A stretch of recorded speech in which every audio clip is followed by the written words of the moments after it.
अरे राम राम राम राम। कितनी जोर की बारिश हो रही है। 2 दिनों से यह बारिश तो रुकने का नाम ही नहीं ले रही है। मुझे लगता है अब जल्दी ही मेरी छत से पानी टपकने लगेगा।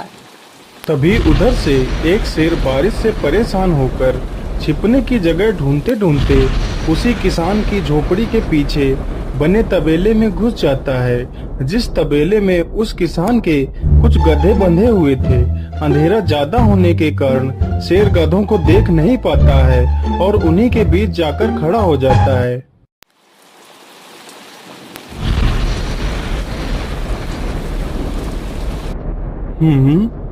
यहाँ से तो किसी मनुष्य की आवाज आ रही है।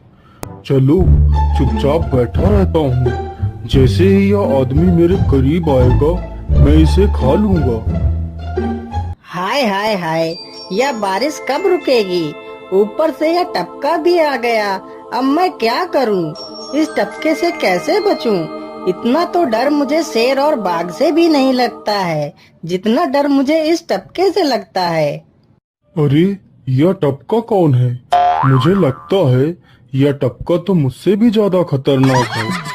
अभी तो यह आदमी शेर और बाघ से ज्यादा इस टपके से डर रहा है। चलो जल्दी से मैं यहाँ से निकल लेता हूँ, नहीं तो कहीं टपका ने मुझे देख लिया तो मेरी खैर नहीं।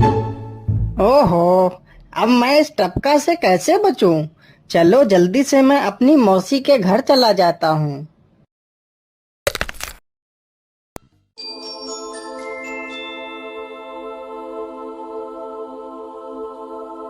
अरे चल चल गधे की औलाद, यहाँ पर छिपा हुआ बैठा है। अरे चल जल्दी। अरे ये क्या, जिसका डर था वही हुआ। यह टपका तो मुझ पर हावी हो गया।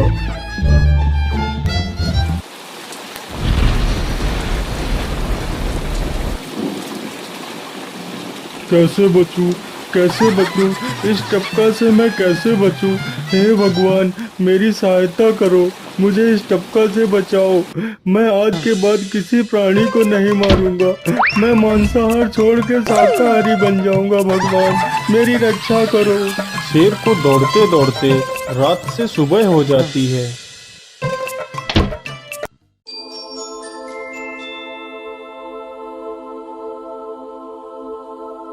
अरे देखो देखो, यह तो शेर की सवारी कर रहा है। अरे हाँ, सच में ये तो शेर की सवारी कर रहा है। इसे तो डर भी नहीं लगता है। अरे उधर तो देखो जरा, यह आदमी कितना बहादुर है। यह आदमी तो शेर की सवारी कर रहा है। जिस शेर को देखकर हमारी धोती आगे से गीली और पीछे से पीली हो जाती है, यह तो उसकी सवारी कर रहा है। ये गांव के लोग भी ना पागल हो गए हैं जो इस गधे को शेर। अरे बाप रे, यह तो सच में एक शेर है। हे भगवान मेरी रक्षा करो, शेर तो मुझे खा ही जाएगा। राम राम राम राम राम। अब क्या होगा? इस शेर से कैसे बचूं? अरे यह तो एक बरगद का पेड़ है। यही अच्छा मौका है, जल्दी से इस बरगद की जड़ पकड़कर ऊपर चढ़ जाता हूँ।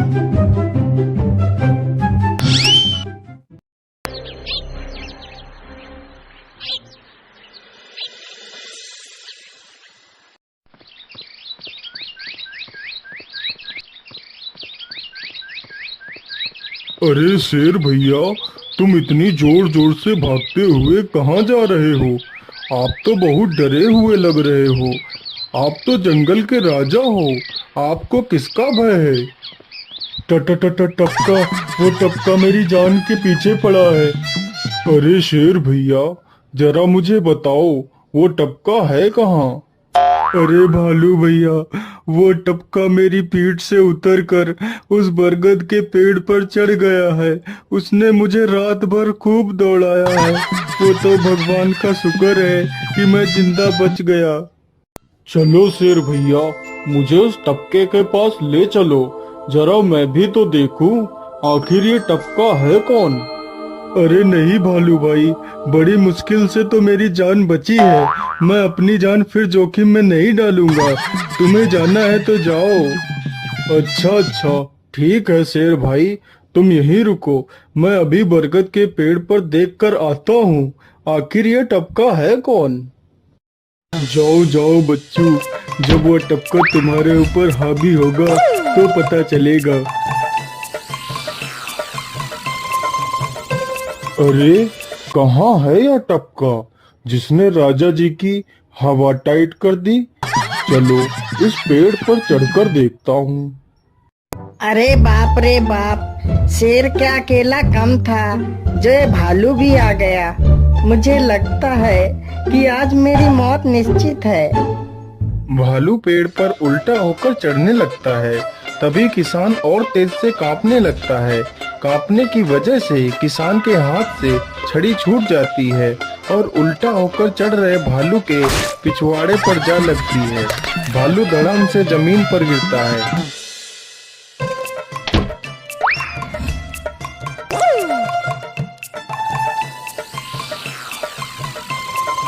मुझे लगता है अब शेर और भालू दोनों भाग गए हैं। चलो अब जल्दी से यहाँ से निकल लेता हूँ।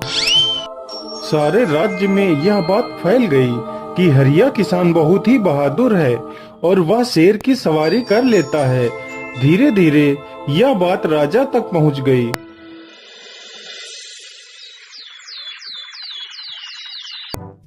महाराज, क्यों न हम पड़ोस के गांव से हरिया किसान को बुलवा लेते हैं। वह बहुत ही बहादुर है। उसके बहादुरी के चर्चे तो पूरे राज्य में हैं। मुझे पूरा विश्वास है वह इस काम को जरूर कर सकता है। वह इस दुष्ट शेर को जरूर पकड़ लेगा। सैनिकों, हरिया किसान को आदर पूर्वक हमारे दरबार में पेश किया जाए। महाराज, आपने हमें याद किया। बताइए क्या बात है। मालिक, हमसे कोई भूल हो गई क्या मालिक? नहीं नहीं हरिया, तुमसे कोई गलती नहीं हुई है। यह कुछ लोग पड़ोस के गांव से आए हैं। इनका कहना है कि इनके गांव में कोई दुष्ट शेर आ गया है जो इनके पशुओं को उठाकर ले जाता है और उन्हें मारकर खा जाता है। हमने तुम्हारी बहादुरी के बहुत सारे किस्से सुने हैं। तुम बहुत ही बहादुर हो, इसलिए मैं तुम्हें उस शेर को पकड़ने की ये जिम्मेदारी सौंपता हूँ। अरे बाप रे बाप, उस बार तो मैं शेर के हाथों बच गया था, लेकिन इस बार मैं नहीं बचूंगा। अगर मैंने महाराज को सच सच बता दिया तो झूठ बोलने के जुर्म में मुझे फांसी पर ही चढ़ा देंगे। अरे हरिया, तुम मन ही मन क्या बड़बड़ा रहे हो? कुछ नहीं महाराज, कुछ नहीं। मैं सोच रहा था कि मैं शेर को कैसे पकड़ूं। ये लो हरिया, कुछ स्वर्ण मुद्राएं रख लो, ये तुम्हारे काम आएंगी।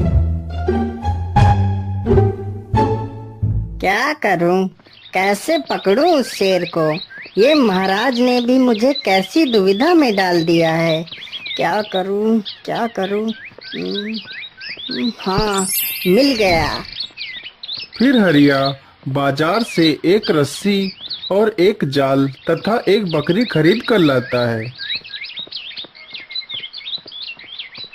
चलो जल्दी से, मैं यहाँ पर एक गड्ढा खोद देता हूँ।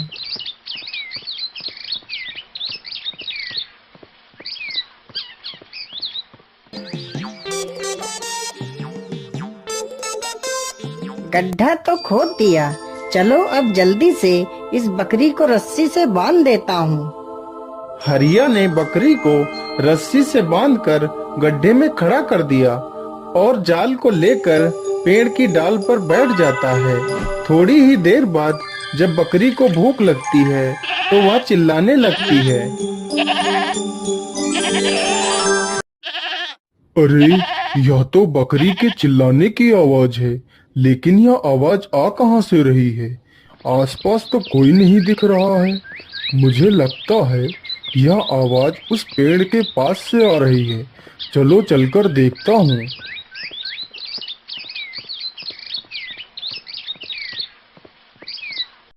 अरे वाह, आज तो शिकार मेरे पास खुद चलकर आ गया। शेर तुरंत ही बिना देर किए हुए गड्ढे में छलांग लगा देता है। तभी किसान तुरंत ही बकरी को ऊपर खींच लेता है और जाल को गड्ढे के ऊपर गिरा देता है। शेर गड्ढे में ही फंस जाता है। यह देखकर गांव के सभी लोग बहुत ही खुश हो जाते हैं।